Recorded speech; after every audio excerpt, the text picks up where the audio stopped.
ایسے لوگ بتائیں جو اعمال کے لحاظ سے بڑے نقصان میں ہیں؟ یہ وہ لوگ ہیں جن کی دوڑ دھوپ دنیا کی زندگی میں برباد ہو گئی اور وہ یہ سمجھے ہوئے ہیں کہ وہ اچھے کام کر رہے ہیں۔ یہ وہ لوگ ہیں جنہوں نے اپنے پروردگار کی آیتوں کو نہ مانا اور اس کے سامنے جانے سے انکار کیا، تو ان کے اعمال ضائع ہو گئے۔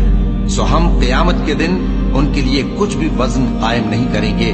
یہ ان کی سزا ہے، یعنی جہنم، اس لیے کہ انہوں نے کفر کیا اور ہماری آیتوں اور ہمارے پیغمبروں کی ہنسی اڑائی۔ جو لوگ ایمان لائے اور عمل نیک کیے ان کے لیے بہشت کے باغ بطور مہمانی ہوں گے، ہمیشہ ان میں رہیں گے اور وہاں سے مکان بدلنا نہ چاہیں گے۔ کہہ دو کہ اگر سمندر میرے پروردگار کی باتوں کے لکھنے کے لیے روشنائی ہو تو قبل اس کے کہ میرے پروردگار کی باتیں تمام ہوں سمندر ختم ہو جائے، اگرچہ ہم ویسا ہی اور اس کی مدد کو لائیں۔ کہہ دو کہ میں تمہاری طرح کا ایک بشر ہوں، البتہ میری طرف وہی آتی ہے کہ تمہارا معبود وہی ایک معبود ہے۔